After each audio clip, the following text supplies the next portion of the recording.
Welcome to this episode of Live, Love, Lead. I'm really excited to be having this conversation with my brother. He's my best friend. We've been best friends for how long now?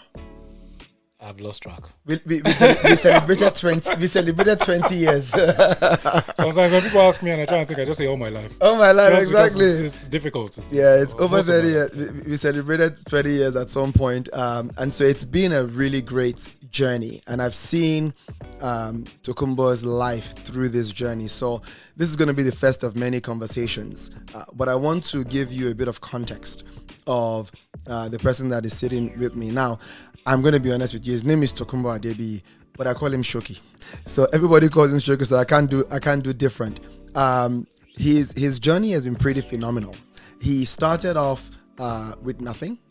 I remember we were about 26, and Tokunbo excitedly, doing very well in business. And he drove to my sister's house in Maidaville, London. And he had just bought his convertible CLS. It was amazing. Like, this is in the UK and he's 26, so successful. And so that's where he got to at quite an early age, always being an entrepreneur at heart. And then something happened a couple of years later. A couple of years later is the financial crisis that affected everybody. And Tokunbo's primary business was in real estate, property. And so this is where we're going to pick up the conversation from. Shoki, you get home one day. Maybe the warning stars have already been there. But you get home one day and the worst has happened. Yeah. The bailiffs have finally gotten in. You literally find your entire flat outside, bin bags and all. Your sister sitting on the floor next to the flat waiting for you to come home because, okay, where are we going to go? And so from that height of success, at 26, within a couple of years, you had hit rock bottom. Yep, absolutely. What was going through your head when you stepped up and you saw the current reality? A lot was going through my mind at that point. It was just like feeling like a failure. Like, how did it get to this? From, somewhat balling. Yes. Having so much, not even thinking about money, to get to the point where you're being kicked out of your own house. It was just like, that feeling of you are wretched. Wow. Like you're nothing. Yeah. That it's your failure. That's it. Yeah. It was a sense of helplessness. It was a sense of a feeling of despair, a feeling of, wow, this is my life. Yeah. Kind of, and it was a feeling of shame.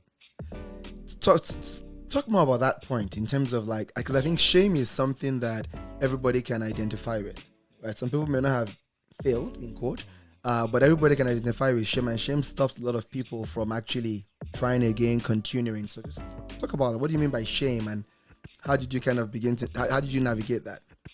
Yeah, I mean, see, you never really know how you're going to feel until something hits you. Hits you big. There's a lot of talk about, you don't have to feel this way. Just try. Like, it's okay to fail. It's okay to happen. But when you do fail, and when you do fail big, right? Publicly, no one really prepares you for that. Like, I mean, you get a little bit of preparation, but the experience is different, right? The experience of failure is different from just hearing about how you manage it when it does happen or if it does happen. Yes. And I would probably say for the wrong reasons, because I know when I look back now, a lot of those feelings were for the wrong reasons. A lot of those feelings of despair, feeling of shame, because it was more of valuing what others thought about me more than what I thought about myself. That's where those feelings came from. Yes. It wasn't a sense of, oh damn, I myself really believed I was a failure. It was more of, everyone's going to think I'm a failure. Everyone is going to think the perception of everybody else. And a lot of the times, as people, we are actually imprisoned by other people's opinions. It's a real thing. And so, just picking it up from that. So what did you do what were the next steps? Because we're going to talk about Shoki Shakes. But what were the next steps? How did you know, okay, I'm going to do X? So you know that I'm a man of faith, right? And absolutely. you know that my faith defines me. And I had to retrace my steps to my faith, right? Yes. Because that's where I get my energy from. That's where I pick myself up from.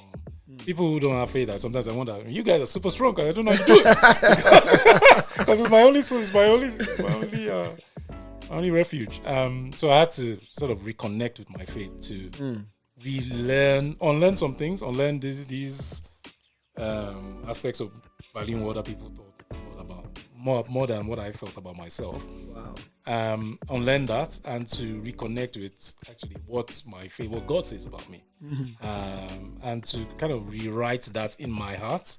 Right. Actually, no, you're not failure. You try something.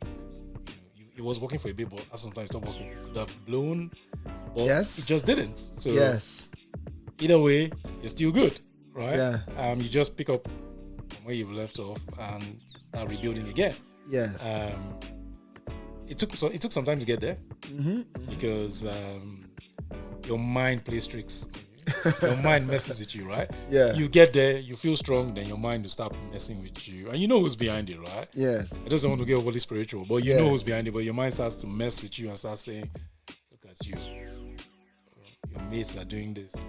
You just lost your house. You lost 5 properties. Yeah, you had 5 properties and you lost. You lost 4. Properties. You lost 4 of the 5 you owned. And there was one that you were holding on to. Business. This. That, you lost the business. Yeah, so much. And there's something amazing though that you did, which for me is it kind of says a lot about who you are as a person. I'm hoping that we can get into your mind a bit about how you bounce forward or you come back, because when that period where you were kicked out of the house, you found a place for your sister to stay. You also then said, okay, found a place where you could stay temporarily, and then you decided, I have to come back, I have to do something, and then you sell your Benz, your CLS, to get some capital. And then correct me if I'm wrong, within 3 weeks or 4 weeks. 2 weeks. Within 2 weeks, you open up a milkshake and dessert joint. Yes. In North London. In 2 weeks. And when we say 2 weeks, so first of all, my sister, she actually found herself something. She had a friend, blah, blah, blah, and she just managed to sort that out. Actually, a lot of people don't know this, but I actually moved into my girlfriend's house for just a few days. Otherwise, you'd have been on the street. Yeah, otherwise I would have been on the street. So I moved in there, and then I got a place not long after. So thanks, Abby. Abby's your wife now. Abby's my wife. Yes, yeah, absolutely. Yeah, my better half. So it was a case of, what do I do now? Right? I knew I didn't want to work for anyone because, I'm an entrepreneur at heart. And I was just thinking to myself, what do I do right now? Because this is tanked and I don't have any money. I don't have a job, or, I don't have any source of income. But I have to do something. I cannot just sit down there and just wait for things to change. I have to do something. I'm just going to come in here. You continue, but there's that point of, I cannot just sit down there and wait for things to change. There's an agency that we all have, and some choose not to take it. They're not in dire situations like you, but there's that sense of waiting for things to change when you are the only one that can actually change something. Carry on, please. Yes, yeah. And I'm very much a believer of faith. If you believe something, you have to do something about it. You just believe. We can believe all day and nothing's going to happen, but you have to. It's by what you do that proves that you actually believe in what you're saying. Yeah, faith without works is completely dead. Exactly. So, there was a day that my wife and I think she's the one that actually took me out that day, if I remember. We went to a place called Tinseltown. I'd been there before, but you always like your food. I still like it. But we went there in Hampstead, and she just took me out for milkshake, and because she knows I have a sweet tooth. And once we were there, I was just looking at the operation, just watching, and it just looks like, I said, Abby, I can do this thing. Like I can do this thing. Like, this is something that just hit me. I can do this thing and I can execute it rather quickly because I looked at the operation. I was like, there's nothing to this. Like this is something I can put together and do. And then my mind started racing. Abby was like, she started getting worried. You're about to start something, aren't you? Because she saw the look in my face. This guy is taking this thing. This is not just a conversation. This is actually serious. Wow. And then I got home that night and I was just thinking to myself, this is something that I need. There's urgency here. Yes. I don't have that much runway in terms of cash. I need to do something. I've seen this thing. I can do something about it. And I remember I prayed about it that, Lord, I can do something about this. Provide funds for me to do something like this if indeed you want me to do it. And then I started looking at myself and say, okay, where can I actually get money from quick, fast? I can't get a loan right now. I can't get and then I just looked at this car sitting in the driveway and I was just like, this car is only doing one thing for me right now. It's making me look good in the eyes of others. Wow. That's all this car is doing for me, right? If I need transportation to get from A to B, I can sell this car and buy a much cheaper car. Yes. So the only value that this car has to me now is that, he's driving a convertible, and that is, at this point, that was out the window, right? Yes. I don't care about that. I need to do something. So the next day, I put the car up for sale. Wow. Sold it in record time. It was a good car. I mean, yeah. It's gonna go. I think it was like a day to sell, something like that.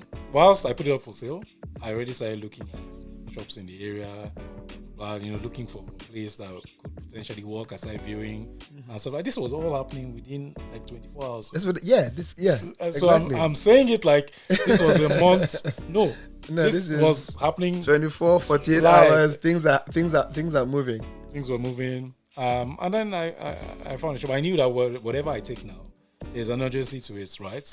So I knew I didn't have time to going back and forth and all of that. I knew I need to find a place that's empty. Yes. I need to find a place that's relatively flexible in terms of terms and all, and they will not drag into some kind of legal quagmire for months. Yeah. All of that. I needed a place that was ready to go. So I needed someone who had a similar urgency as I did. To kind of make it happen. And on that point, though, because when you talk about setting up, and you're going to go into the story, but you've only done property. You want to go into selling milkshakes and food and things like that. I mean, there's a lot more legal stuff to that because they're actually feeding people. The learning, how did you learn what to do? So, my character is one of maybe too much self-belief sometimes. I honestly believe I can do anything I put my mind to do, with the help of the Almighty, of course. And I just did not think it was beyond me because I looked at the operation and I could see myself doing it. For me, it's one of those things where as long as I can visualize myself doing it, there's really nothing that will stop me from doing it. So I knew I didn't have any experience in that. I did a test, by the way. I did. I researched what do you actually need to operate like a food business. Yes. And there's some food safety stuff. I did all of that. I did it straight away. In that week, in a few days, like maybe 2 days. I had done the test. I passed the test. All of this was happening all simultaneously. Looking for a shop, selling the car, doing the test. I did all of that like in 2 days. Wow. So it was. Sometimes when I look back at it, I think that I must be really crazy. But people that know you kind of know that you are partly crazy. So there's an element to that. It's established. But in relation to Showcase Shakes, right? So I can never forget the opening. What I want to get to is I could see the excitement, the energy, the buzz in your eyes that, man, I've done this. Now it's not perfect. You've had to employ people. You've trained yourself on how to do everything. You've employed people on and you're training them to do it. And then the first location you go, I don't know how long it was, but you had to get out of that location. How long was that? I think it was just less than a year or something. I've forgotten. So it was going for some time. So take us from there where you had to leave that location and you now got to another location, and I'm excited for you to tell people what happened. What happened in the second location? Okay, so how you failed again? Okay, so there's this. I think it was Elon Musk that said this thing. if you think you have a day to do something, you do it in a day. If you think you have 2 weeks to do it, you do the same thing in 2 weeks. If you think you have a month to achieve the thing, you will take a month to do it. Wow. So I knew that I had this runway, and if I don't do anything, this is what's going to happen. Or this is what I felt at the time, right? That probably won't have happened, but that's how I felt at the time. That this, if I don't get something, a livelihood or whatever, I'm going to lose everything. Which I kind of felt like, what else can I lose at this point? But anyway, so what was your question again? No, so I was saying, so you had been doing Shoki Shakes for about a year. It was going okay. It was bringing in some money, but then there was like another mini crisis, and you then had to leave that location and start again in a new location. Yes, sorry. Okay. Now, if you're an entrepreneur out there, listen to this, right? There's always a battle between your dream and life.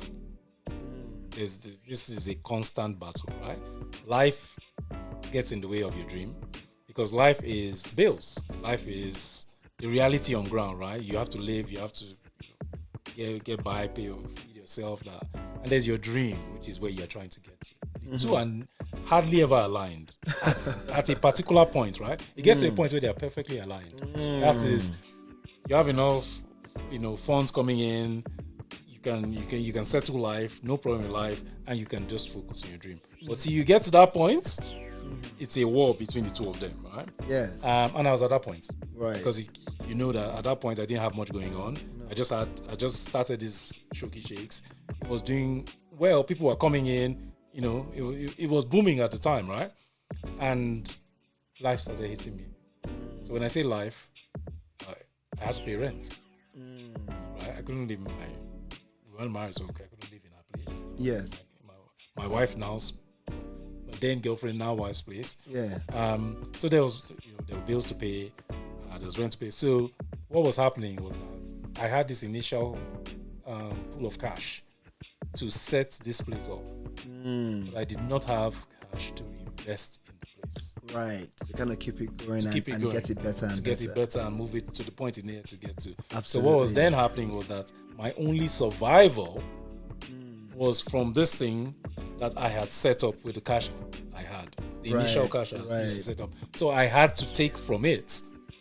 Yeah, to live. Right. And you and I know with any new business, that cannot work. No. There's a time for investment where it's more like you're pumping into it. Yes. To grow it, get it to the point where you can now start taking out of it. But it was not at that point. It was still in its infancy, right? We just started. We were still making some mistakes, learning, blah, blah, blah, blah, blah. It needed investment. It needed more. I couldn't be taking the money out. I needed to be reinvesting the money coming from it. Absolutely. But what was happening was that the money was not enough to feed me and my team.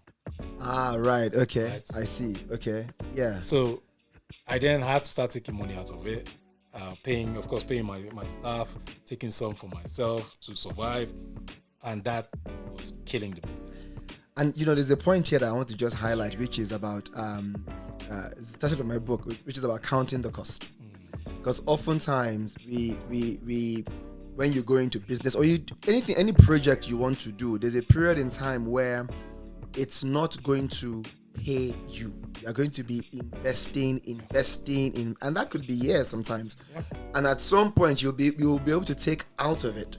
And if you start taking out of it before that time, you effectively kill the business. Yes. You know what I mean? And I think that people don't really see that side of things, where you have to cut your coat, not according to your size, as my mom says, cut your coat according to your material, because your material might not be your size. You might want to make a shirt, but if your material can only make a t-shirt, then you make a t-shirt. But that's counting the cost and adjusting. People are not willing to do that, I find many times.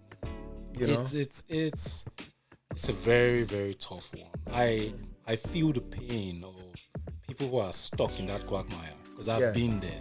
It's sometimes you're in there and like I knew this is going to kill the business, right? Yes. But sometimes you actually have no choice. Sometimes you're in it and it's a painful situation. It feels like a catch-22. You can't see where you're going to get the funds from. Yes. to look after yourself, and you're doing a business and you are getting money. You need money, and you are making the money, and the money is in your hand. And your life is telling you need to eat tonight. Need it. You need to eat tonight, or the landlord is chasing you. You need to pay the bill, or you're gonna kick you out of this place, and the money is in your hand. So there's nothing you can do. But what people, a lot of people don't realize, though, even people that are quite close to you or know you, they don't realize that the closing of Showcase Shakes, it is the elements you're talking about, but the eventual closing of it was a bad business, or somebody. Did you say they duped you?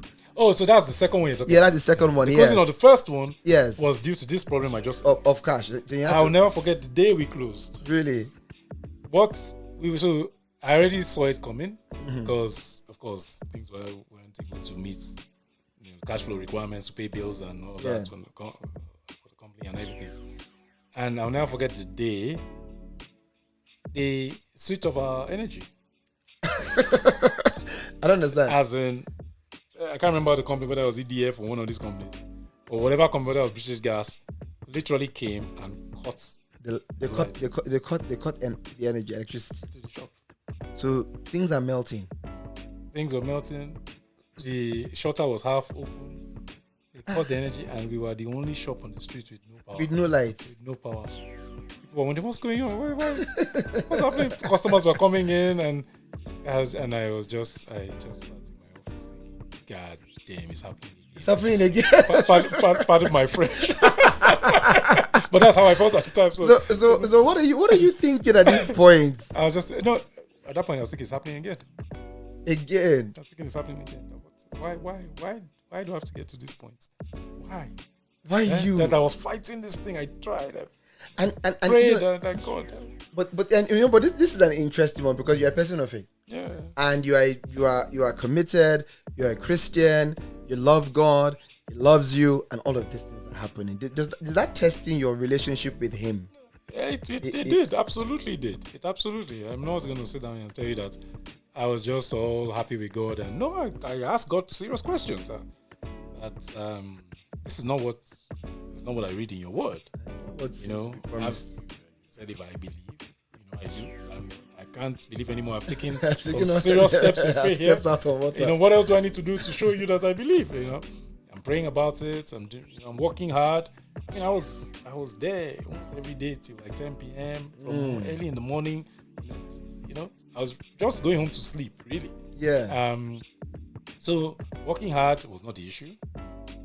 Having faith was not the issue. Being committed was not the issue. I know what killed that business. It was a cash flow problem. Yeah. That was it. Yeah, but it wasn't bad management. It was not like you were taking money and being frivolous with it. Ouch. You had even relegated yourself Survival. to was it a Mazda? To call it a Mazda, it was a Honda actually. It was a Honda, but to call it a Honda is glorifying it. It's glorifying. It was a. If you can remove the H from the Honda, it was an Honda. It was an. It was an Honda from the CLS days. So we'll come to the second. So now it's closed and you're done with that location. How do you start again to get another location? Where did the money come from, and then what happened? So this one actually hurt me because this was actually a friend's investment this time, right?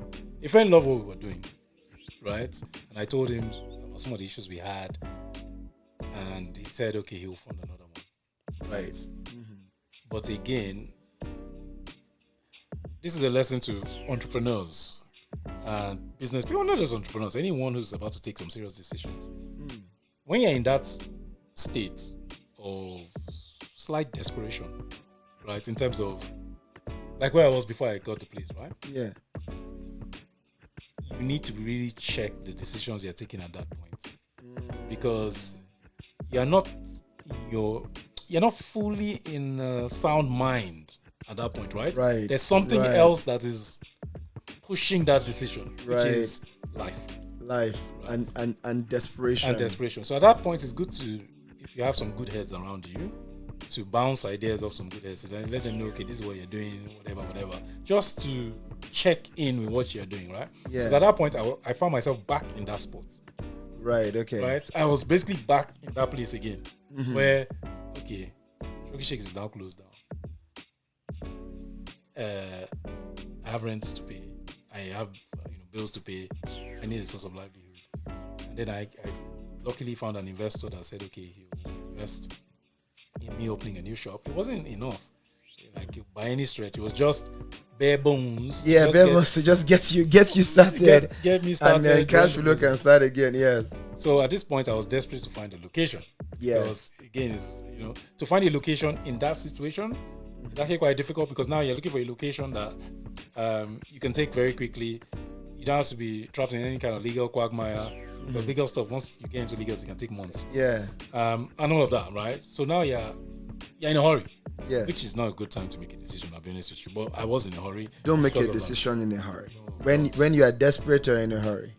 And that's one of the lessons I learned from this whole thing. Do not make a decision in a hurry. So I found this place in King's Cross, and I'll never forget the name of the guy. A guy called Idris. Idris. Even the guy said the name, so you can tell there's some beef in that. No beef.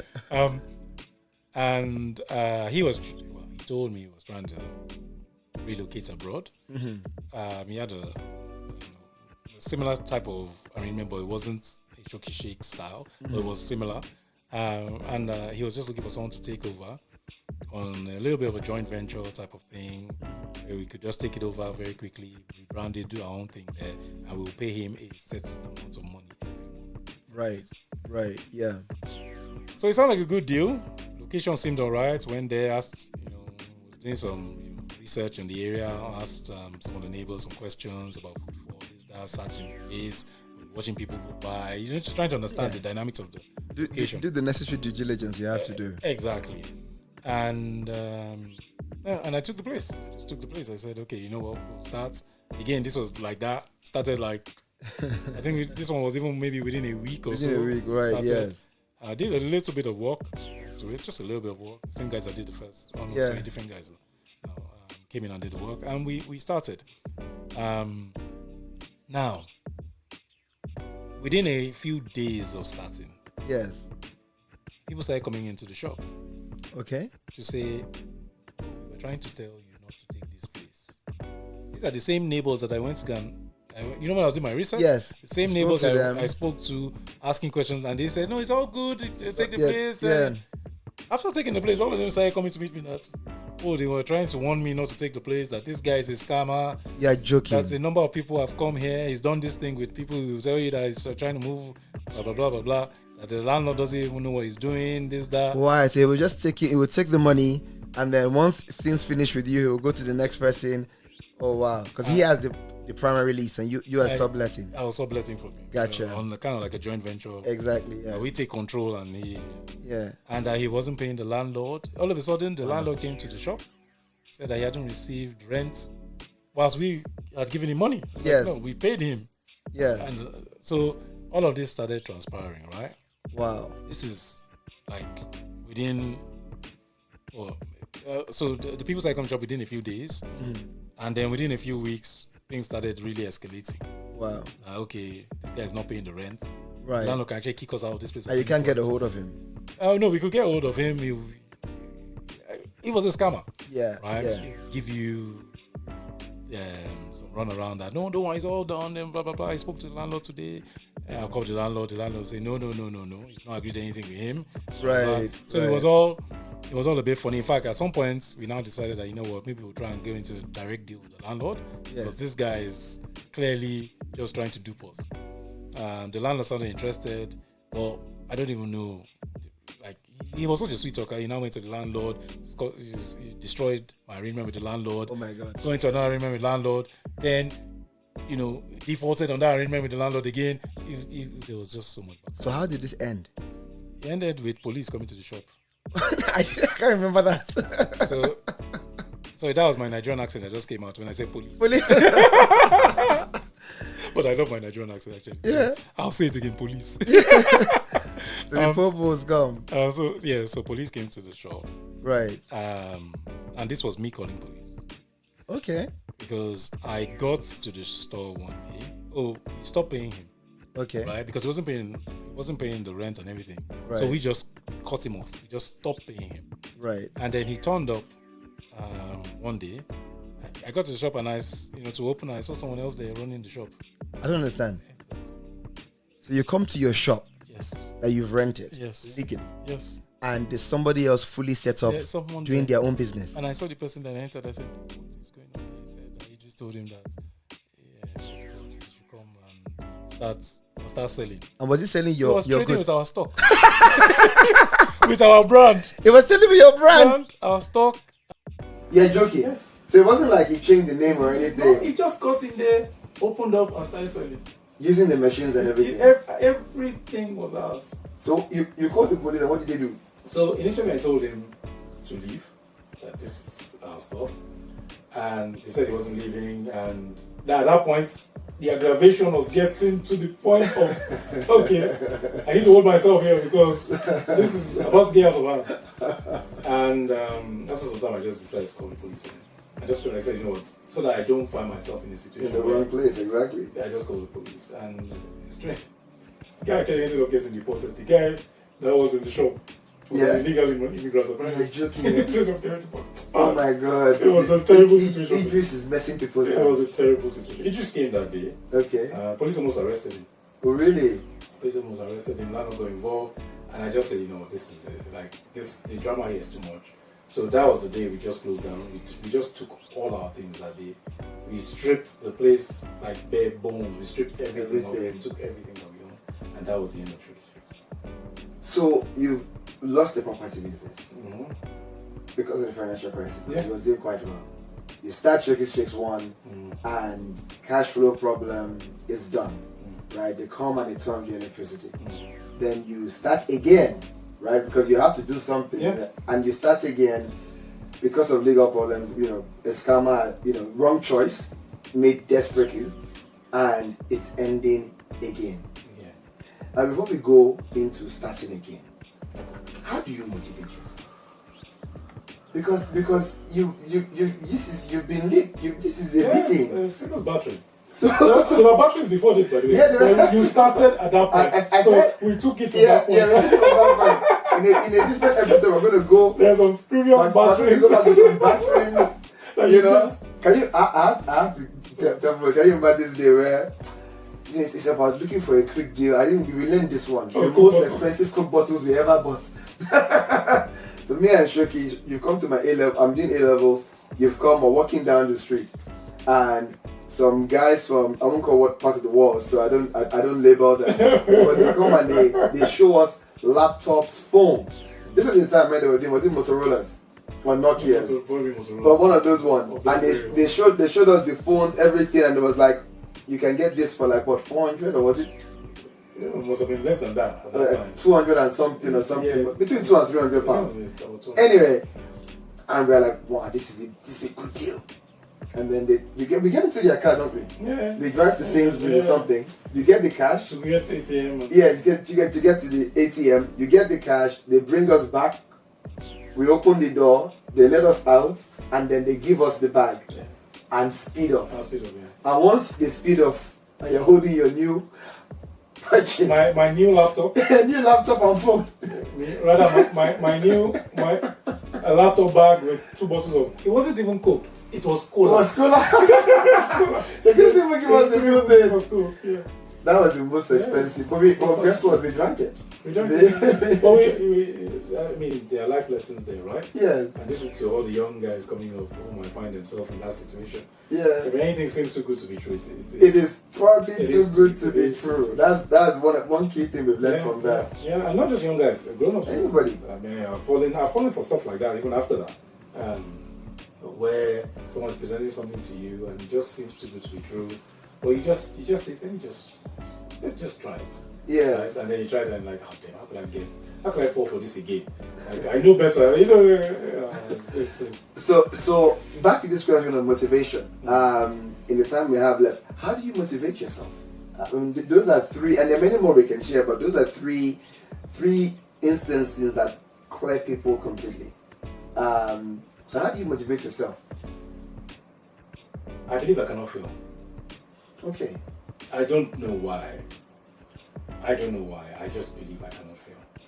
And you know, I have a book called Joyful, right? Yes. In the book, I talk about an experience that I had. Difficult to explain what that experience was. I mean, it's easy for me to explain, but it might be difficult to understand if you don't believe in supernatural stuff, right? And I had an experience, an encounter where I know what I saw and I know what I heard, but because it's only me that I had that experience. Sometimes when I try and share, I think I'm sounding mad to the person who's listening to me, because it does sound crazy, because I was driving a car on the way back from Hendon to Edgware, and when I got to the apex corner, I was no longer driving the car. Like, I was literally not there anymore, and I had a vision, and I saw myself in the vision very clearly. So you went into like a daydream, a trance. It was a trance. People can understand that, yeah. Proper trance. Yes. And I was no longer there, and in that vision, I saw myself extremely successful. I loved what I saw. I was doing so well, and I was on stage giving a talk of some sort. I believe that talk was trying to help others get to that point, of some sort, right? But I'm not sure exactly, but I know it was a way of giving back, or a way of teaching people from a position of success. Yes. And I remember loving it, and I remember being in awe of, wow, is that me? And then I remember the thing just stopping and hearing a voice. And that silent voice, it was a very quiet voice. That voice said to me, this is who you're going to become, but it's not for you alone and your family. It's for the good of the church and for good of mankind. Right. So there's a fundamental belief that drives you of who you're going to become. Yes. So belief is one. What else motivates you, keeps you motivated? Because there are other challenges you've been through which we won't touch on today, but I'm not afraid to try. Yeah. You're not afraid to try. I'm not afraid to try. Okay. I'm not afraid to try at all. Sometimes I think maybe I should be a bit more afraid to try. But I'm not afraid to try. I feel like I'm a risk taker by nature. I think I was born with that gene. My dad is an entrepreneur. My family is a family of entrepreneurs. Yeah. Apart from my mom, everybody else has dabbled into one business or the other. But I think it's inside of me. Yeah. I am naturally creative. Like, I did not learn to go to business. I started business because I was just naturally drawn to it. Not because I learned. I mean, I did study business management, but that's not why I went into business. I went into business because it was just a natural pull. And so there's an element here of there's the belief, there's the not afraid to try and fail, so to speak. But there's also this element of being in your sweet spot. Like you are alive when you are trying to create and do that. So there's an energy you get from that as well. What about on the health side, mentally and physically? Oh, I'm absolutely fine with that. If anything, what bothers me more is the impact it has on people around me. Right. Okay. That's what I am more concerned about than myself. Because left to me, what I am prepared to and what I can go through to achieve something. Yes. People think I'm mad. No, people don't think I'm mad because I don't even see it as long as I'm doing what I love, it doesn't feel as hard. Right. As difficult. Okay. Right? But what feels difficult is if what I'm doing is now impacting others. Yes. And I can see the impact it's having. That's when it gets difficult, right? Because now, like, so this is an interesting one, right? And we might kind of run up with this. Now it is, you are an entrepreneur at heart. It's kind of all you've ever done. Following university, you had one job, which you did for about a year, and you left. Yeah. Did you leave or were you fired? No, I left. You left. I told the operations director to stick it somewhere, and I left. Okay, that was you were Christian, but you're agreeing. I was I was a radical Christian. I do not advise anyone to do that. That was a very immature thing I did. Yeah. But it just goes to show the kind of mind I had. Yeah. I was just entrepreneurs can be rascals sometimes. Yeah. I was a rascal of an entrepreneur. Let me not lie to myself. So this is interesting because you did something that nobody expected you to do, which is, this is the third time this thing is failing, and you could have gone again, right? To try something else, but you made a decision to get a job, which was, for all intents and purposes, is I've not been able to make this business thing work. I'm at this point in my life, and I'm going to get it. How did you come to that decision of getting a job, and why did you make the decision? If I want to be true to myself, and I will be true, I didn't do it for me. So at this point, I've been dating my beloved for quite some time. I've been dating for many years, and it's now at the point of, okay, it's really time to get married. Yes. Put a ring on it. Put a ring on it, or potentially lose her. And she's not getting younger. She's hot in every sense of the word. So you said that there are guys that are prime to say, look, if it's not going to do it, I'm waiting. There you go. So that's a hint for somebody out there. There's somebody looking at somebody that you are with. If you don't make a decision, they might be taken from you. Exactly. Carry on. So she bless her, she never asked me to do anything like this. Of course. But you know where you're sitting, right? You know that, okay, this is the person you want to spend the rest of your life with. You're in business, things are not really going the way you want it to go. You believe that you'll get there, but you're not there yet, right? This person is not going to wait for you forever. Or even if they want to wait, there will be pressure from family, this, that. And rightly so. And rightly so. So I was now thinking to myself, okay, what do I do? How do I get myself to the point where, yes, I'm willing to risk a lot of stuff, but I'm not willing to risk her. I'm not willing to risk losing her.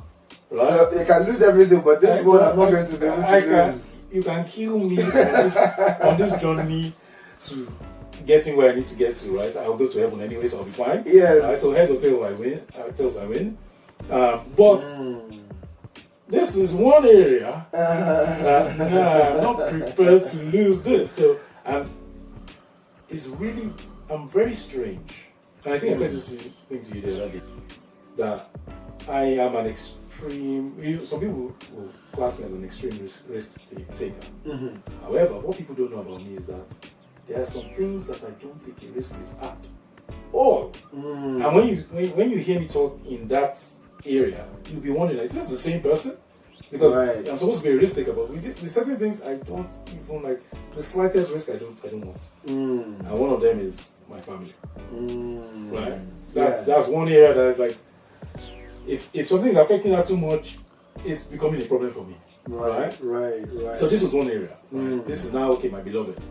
And I could actually lose my beloved because of this desire that I have.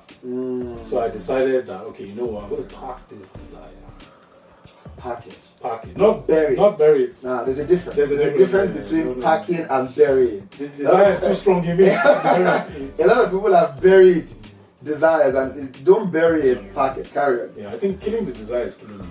Ooh, killing the desire is killing me. It's killing me because without a doubt, now I don't know why the Almighty has allowed me to go through. Because there are people who go into business who don't have this kind of passion that I have. They just decide to do business. Things are happening.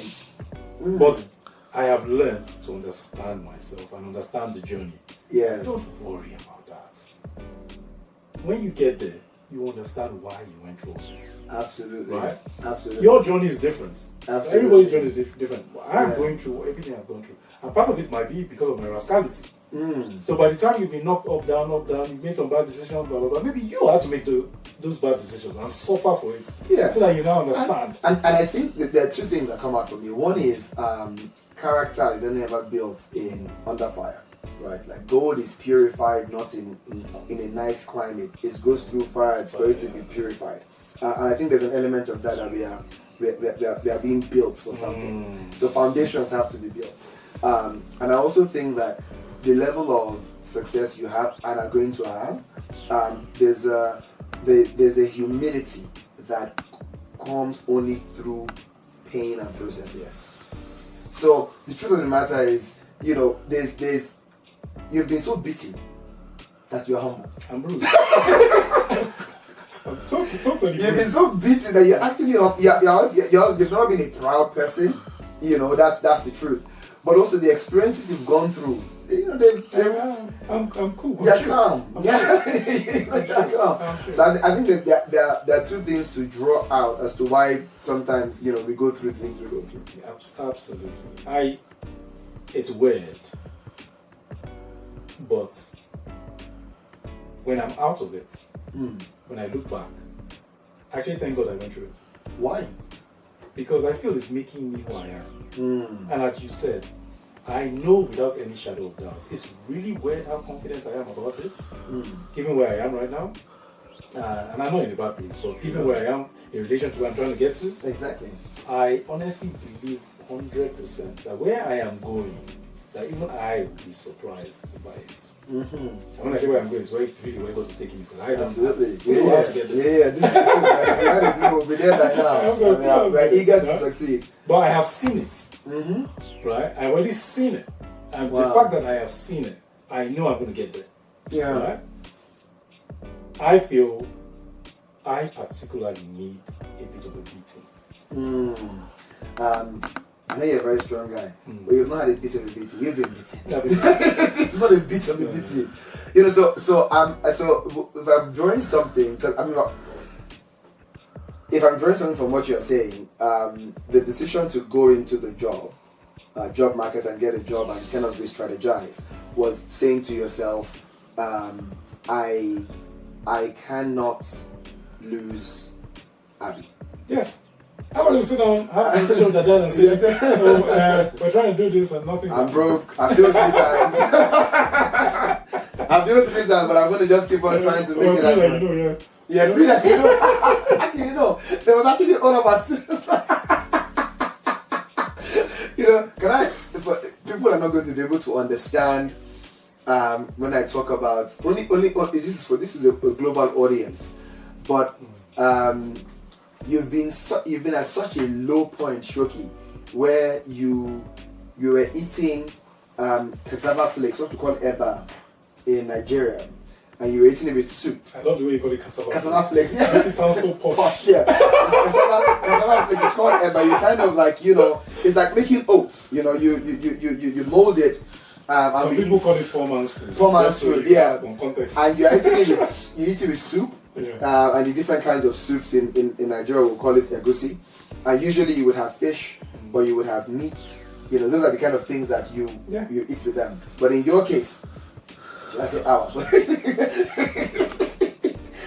in our case, there was a point in time we got to where you were eating this cassava flakes eba with egusi, and you boiled egg to put in it. No. Was that it? You made it posher than it. I made it posh. Oh, because you put egusi there. Yeah. Egusi is the posh version. Egusi is right. I was drinking, so I'll use the Nigerian name for the cassava flakes. So I was drinking gari. Gari, yes, this is true. Gari.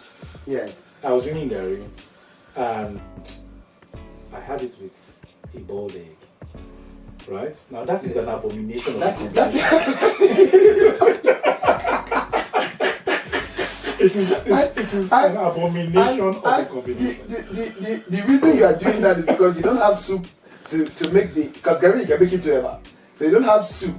So you are that broke that you can't even get the ingredients to make soup. Yes, and because I knew you needed protein. My mom is a doctor. Yes. And I knew that from a young age you always have to have a balanced diet. Yeah.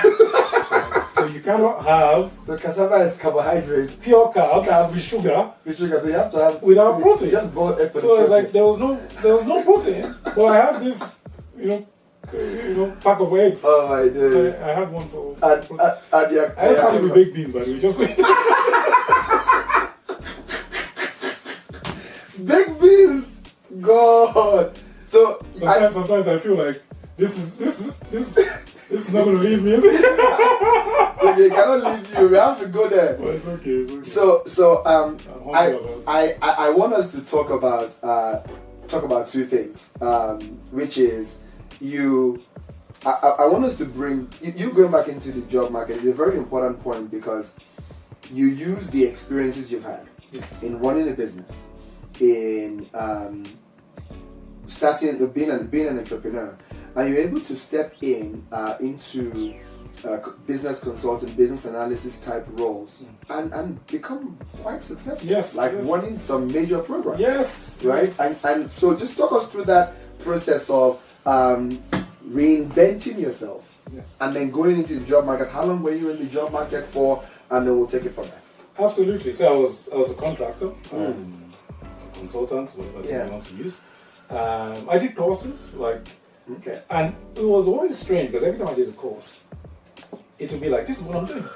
This is already what I'm doing. This course is just a paper to certify to say you can do it. This is actually what I'm doing. So no experience is being wasted. Yes. And people need to not have a closed mind about what is possible. Yes. And how you can reinvent yourself whilst you are packing your desire for a season. Yes. Whilst you are handling what you need to handle in your life. Yes.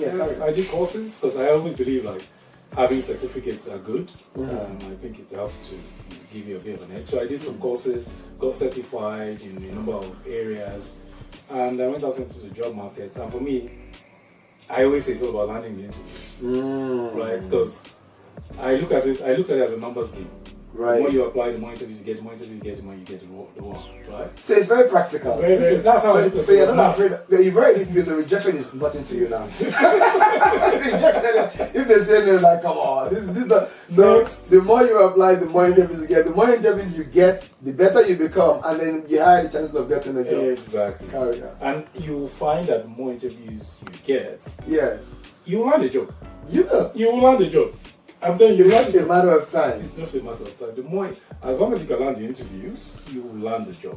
Wow. So, and I always look at it as a numbers game. So I would apply everywhere. I used to have a scattergun approach everywhere, and I was consistently getting work.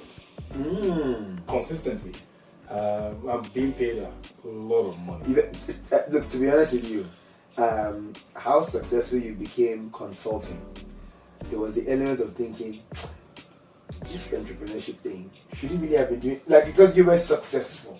You were now, we're going to get to joyful briefly, but you were now at the point where you weren't faking it. You had it. What people saw, whether it was the car you drove, the house you lived in, what you wore, it's not credit. You can afford this and a lot more. Yes. So there was that temptation to say, for some people looking outside, this entrepreneurship thing, maybe he missed that. Maybe this is actually what he's meant to be doing. Wife is happy, you are happy, kids are happy. Carry on. Yes, there was a lot of joy because everyone was sorted. Everyone was totally sorted. But inside of me, something was still missing. Let me not lie. Right? Yeah. Throughout all of this, inside of me, something was. So I'll find that I'll get to a particular point in every contract. I'll get to a point where I need to get out of here. Not because it wasn't paying me, not because I couldn't, but I'll just mentally get to that point that this is not for me. There's more. This is not where I am meant to be. Yes. Right? I'm doing well here, no doubt, bringing in everything, and I was grateful to God, but I'll be kicking myself that I'm so ungrateful. Look at all I have, and I'm still wanting more. But there was just always something missing. I have the image of you, and there's nothing wrong with employment. Yeah, absolutely. I mean, some people, that's what they're meant to do. Yes, and it's awesome, and that's their field. Yeah. But I had the image of you when you were there, a lion in a zoo. Yes.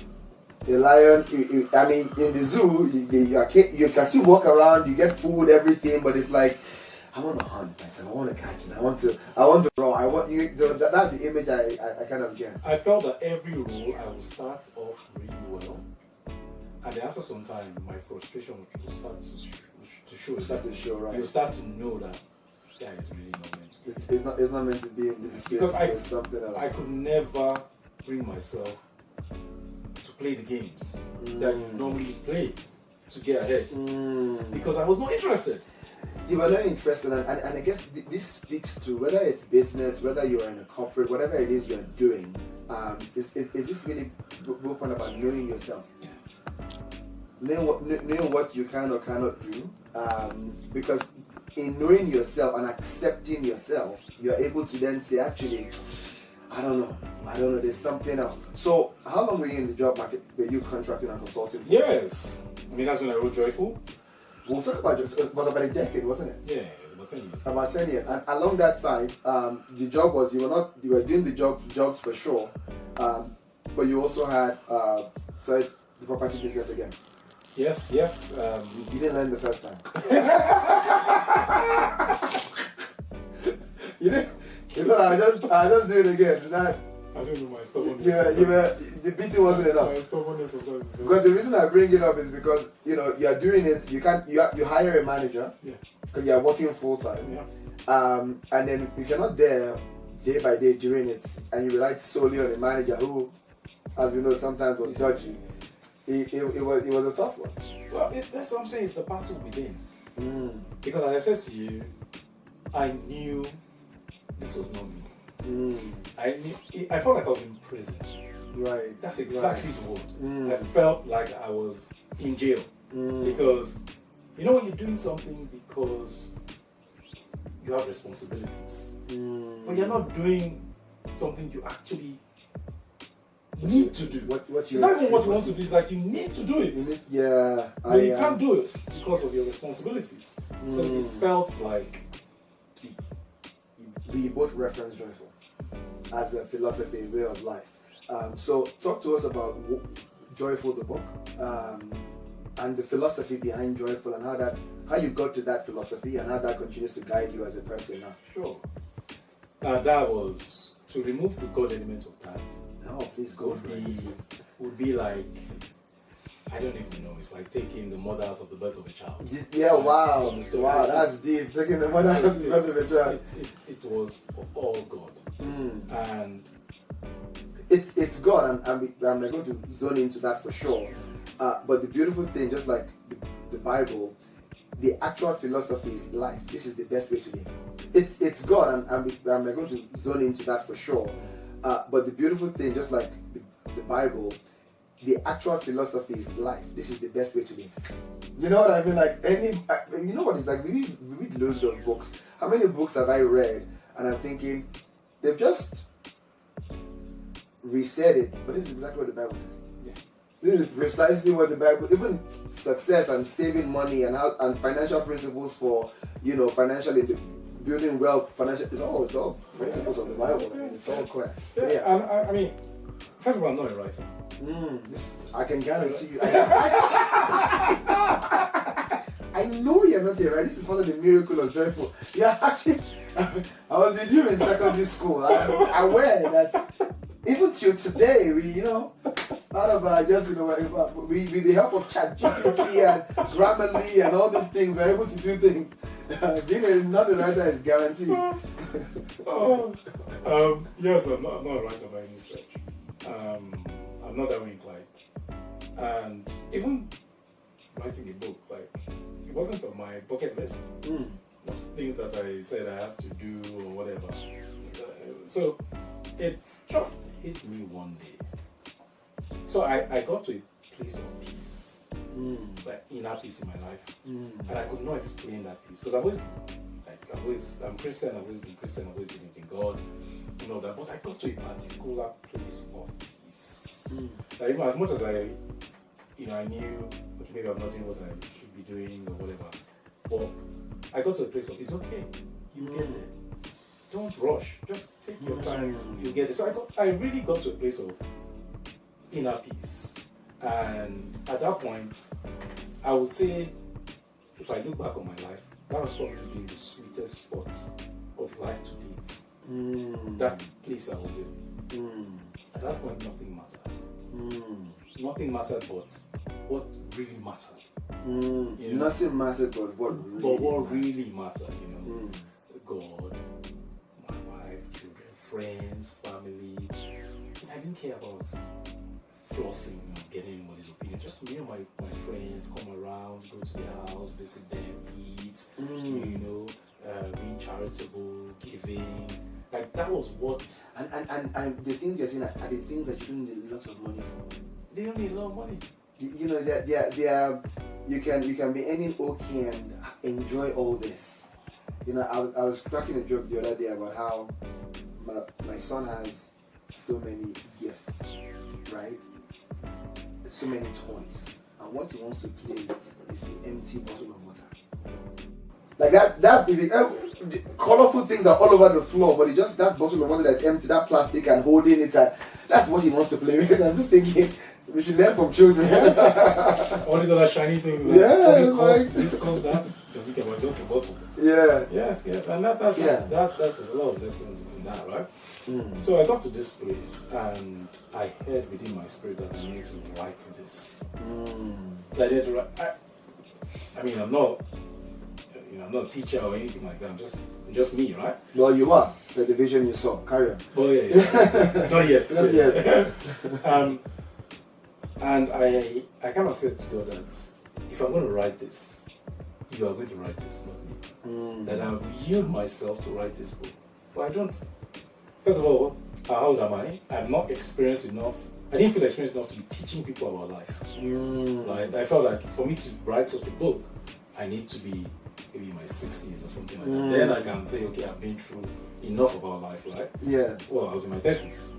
Yeah. Yeah, you are. Yeah, I was in my 30s. So, at the age of 30, what are you writing about life? Like, how much life have you had? So I didn't feel I didn't feel I was authentic enough to write a book about life. Yeah. Having had the experience. So I asked God, I said, you have to write this book. And I kind of got that confirmation within my spirit that he would. Every day I wrote. And first of all, I wrote this book on the train. You know, I'm glad you said that, because I think people need to also just understand the what it means to be vested in something. Because you were going to work, and it's on the train, and you said this book was written that you were writing the chapters and all of that on the underground, and how I was able to zone out of all the noise on the train and the madness to write deep stuff. This is only God. I'm telling you, it's only God. I mean, people have to be joyful, that's for sure. So every day before writing, unfailingly, every day before writing, I would start by saying, what do you want me to write today? I don't know what to write. What do you want me to write? And I would just open up my laptop and just start writing. Wow. So what is the joyful philosophy? The joyful philosophy is that your joy is not in anything. Just say it again, please. No, it sounds so simple. It is so simple. Even me, I need to learn it. You have to learn it. It's very simple. Yeah. Your joy is not in anything. Anything, any title, any target, not in anything. It is not in anything. Because anything you have achieved, have learned, whatever, that momentary happiness is short-lived. Very short-lived. That's why you find millionaires commit suicide, billionaires having divorce and all of that. All of that. With all the money, they're still not happy. Somebody once said, I read a quote, it says, money can buy you, let's say, a Bugatti or Benz or whatever, but it can't buy you friends. It says money can buy you a house, but it cannot buy you a home. So there's a difference between a house and a home. It says money can buy you a Rolex, the most expensive watch, but it can't buy you time. In quote, so it's an quality of time. You know what I mean? Like, and it goes back and forth from various things. So I think that's I hear that. Yeah. So I felt that God was just bringing back all my experiences into my conscious mind of where I've truly felt joy on the inside of me, and I was writing about that, and all the other sort of facades or illusions of joy, and how those things were short-lived, and I put all of that, compose that into a book. So, for example, the things that bring me the most joy, and I did not even know this until I started writing about it. It's when I put a smile on someone's face. Wow. Like if I for example, come to your house today and I give a day a gift, and I see this smile on his face. That's what gives me joy. That's the fulfillment. That's what gives you joy. Putting a smile on someone's face. Or you imagine you just bless an orphan, struggling to pay his way through school. I'll pay your school fees for the next 1 year. The look on his or she's face, that's what gives me joy. Wow. Right? Wow. That is priceless. And I'm grateful to God that I realized this. Don't get me wrong, it's a constant battle because I sometimes forget. And I sometimes get drawn into the madness of life again, right? Where it becomes about other things, and then I thank God that he's merciful enough to pull me back. Yeah, and I love that because I think it's finding what gives you joy truly, and knowing that there will be the constant temptation in life to bring you away from that, and you need to have an anchor that reminds you. Yes. You know, even just having the book, when you look, I know you said a number. You read it. You just read the book. Yes, you read the book, and you look at the book, and you're like, okay, this is where I need to get back. Yes. This is where I need to get back to. So I want to give people a teaser of a future conversation, right? A teaser of a future conversation, because you, at the moment, you're the founder CEO of Krupa. Yes. Can you please summarize what Krupa is? Absolutely. Yes, summarize what Krupa is first and foremost, and I can give them a teaser. Absolutely. So Krupa is a platform. We're a tech company, and we're an accommodation-based platform. We help companies around the world accommodate their staff in 25,000 locations and growing.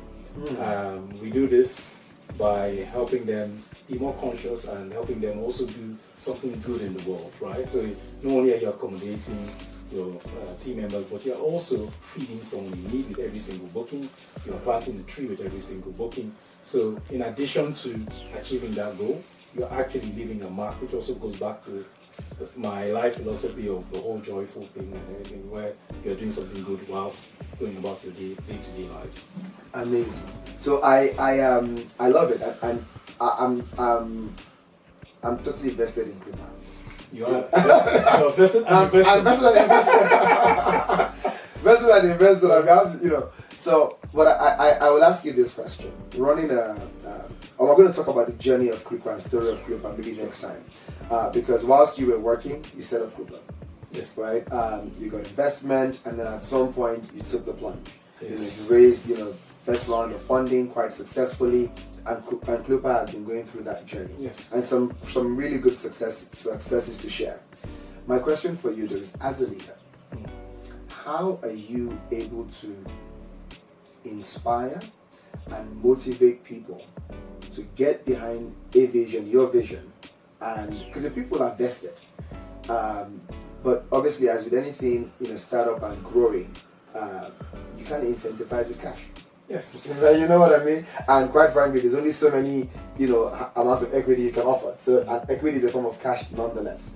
So how do you motivate people as a leader to get behind a vision when cash is not the incentive? I dare to say it's difficult, but it's easy. It's difficult because, as I said earlier on, there's life versus the dream. And that works for employees as well. So employees nobody goes into employment and just, apart from if you have a bad attitude, but generally speaking, most people go in there wanting to do their best and wanting to do something good. But when life starts to hit you, you have bills to pay, you want to move up career ladder, all of that, and you see that this company is not paying you or able to pay you what you can command in the marketplace and all that, and you see that, and maybe you don't see an immediate end to it. You know that okay, it will get there, but it's not there anytime soon or whatever, or it might take a year or 2 years, whatever. It's easy for life to take over and say, okay, no, I have things to look at. But on the other hand, where I say it's easy is that as a leader, the first thing you need to know is that it's not about me. Like if you can get that in your head, and that is a constant battle, because with leaders we have visions, of course, we are at the forefront, and we have a lot of us have egos, right? We have egos and all of that. But you need to come to a place, and this is a constant reminder to even I remind myself, and I reminded myself as early as this morning. It is not about me. I am here to serve. Wow. Right? Wow. The moment you can get that, and the reason why I'm starting with that is that the moment you have that in your heart, in your mind, it affects what comes out of your mouth and how you treat people, how you interact with them. That ends up now motivating them. Wow. But without having that as the foundation, that is not about me. You're actually here to serve. So who am I here to serve? I'm here to serve 3 groups as a leader. My investors, my employees, and my customers. In that I didn't say it in any order, by the way. Just 3 groups. No, Yeah, exactly. I'm here to serve those 3 groups. Those who are invested in the company because they've trusted you and they've put something in that, so you have a duty to serve them. Your employees have trusted you. A lot of them have taken some hits to be with you for the long term. So you have a duty of care to them. Right? I know some people say there are all kinds of school of thought that the people you start with are not the people that you take to the promised land and all of that. That is because there's a particular type of mindset, right? You can't take the people you start with to the top if they want to go to the top with you. If they want to go. Yeah. If they don't, then of course they won't. But if they want to, and they are ready for the journey, because we are all evolving. I am evolving. The leader of a business with 5 people is not the same leader of a business with 50 people. It's not the same leader of a business with 500 people. You have to change. You have to change. You have to delegate more. You have to let go. Trust people more. You are changing as you're doing. So if I'm changing, you have to be changing. If I'm not prepared to change, we cannot grow. Absolutely. If you're not prepared to change, you cannot grow with us. This is it. It's as easy as, but I need you to know that it's up to you. It's not like we're just gonna. You can't follow us. No. You decide whether you want to come with us or not. Absolutely. But I will help you come. Right. There's that sense of helping people come along with you. Exactly. And how do you think that the mindset of here to serve versus being the leader and it's about me, how does that influence how you speak and inspire? It totally influences everything. Because when you have your meetings now, it's not just about what I want to do. I have the vision, but because I'm here to serve you and I'm here to serve the customer, I'm here to serve the investor, you are listening. The moment you know it's not about you. Yes, I have the vision and I've seen this is where we want to get to. However, I'm trying to. Why am I trying to get there? So that I can serve you better.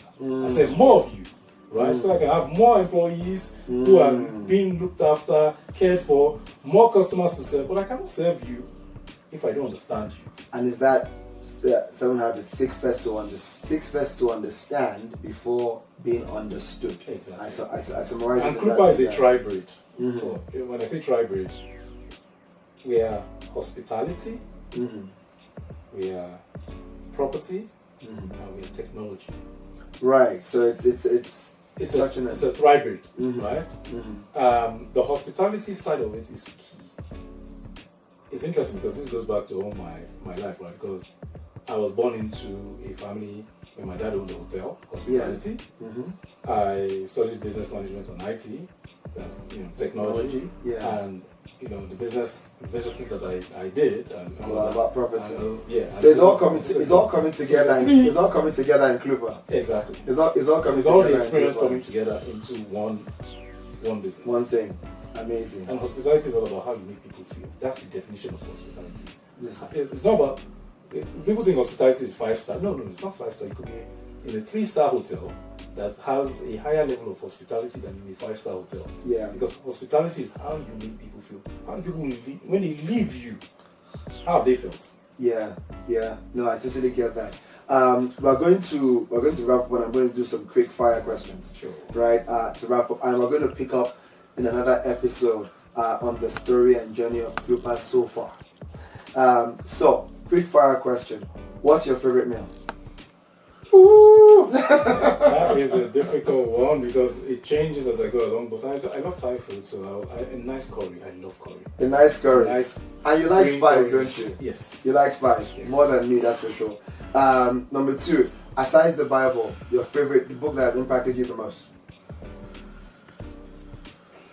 Probably The One Thing. The One Thing by who? Terry Keller. What's the book about?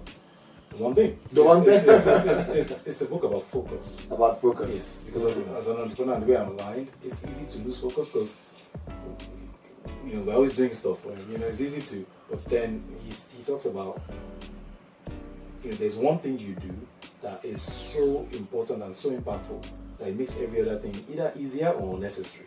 Right. So it's a book about focus, and I think that book has really had an impact on my life in terms of helping me focus, and I use it a lot in most things I do. But I see I'm doing too many things. I just come back with it.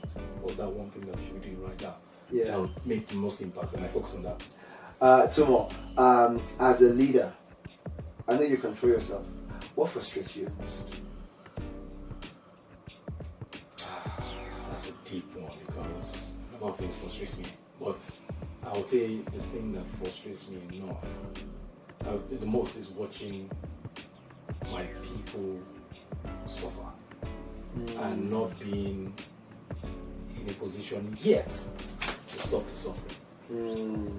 I see that. That is the most frustrating thing. That frustrates. If you find a person, if you're dropped in a desert island, and you're only able to take 3 things to start again from there, what would those 3 things be? When you say 3 things, do you mean physical things or what? Yeah, we can go with physical. you tailored your own question. You were not ready for that? Yeah, I wasn't ready for the clarification. You were only able to take 3 things. What would they be? Okay, no, let me not make it physical. I'll just say 3 things. Yeah. My wife. Mm-hmm. She's not a thing, but I'm Yeah. just going to. Okay. My wife will be number 1. I won't put God in that mix because God is. Yeah. So my wife will be number 1. The second thing would be it's not even things because I'm just thinking my faith. Like when I say faith, belief. Your belief in. Belief, because I feel like with my belief I can survive anywhere in any situation. I think that is me as a person, my nature and everything. I think the biggest gift. I don't have many gifts as a person. I see some gifted people, I'm like, wow. I don't have many gifts, but I have one gift, and that is belief. When I believe something, it's a gift. I know it's a gift. You're gonna make it happen. So that's the second thing. That, and then the third one I would say is generosity. Those 3 things are the things that I think. My wife is one of them, of course. These are the things that come to mind in terms of these are the things that I would not want to be anywhere without. My wife, generosity, and my belief. I think that defines me really. Wow. Thank you, my brother. Thank you very much for a great conversation. It's a pleasure. And we're going to have many more. So that is the end of this. Indeed. How did you find it, by the way? So I'm not used to stuff like this.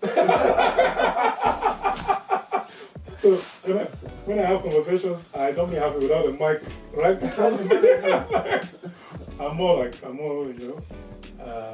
but it's nice. It's you are preparing me for the things to come. So I need to.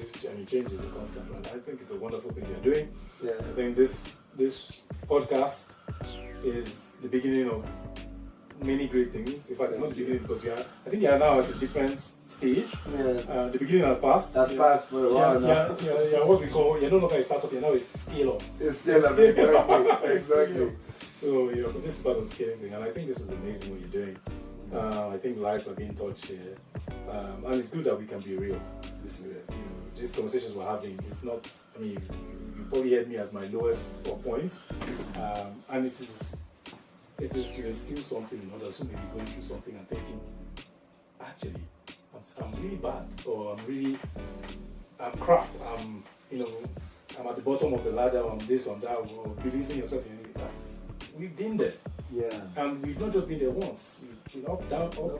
We've been there a number of times. So, the Bible says, how many times do the righteous fall? 7. 7. So, and each time you they come back. So, you might even fall more than 7. But just pick yourself up and keep going. You'll get there. You'll get there. But just remember, it's not about you. Nice one, bro. Nice one.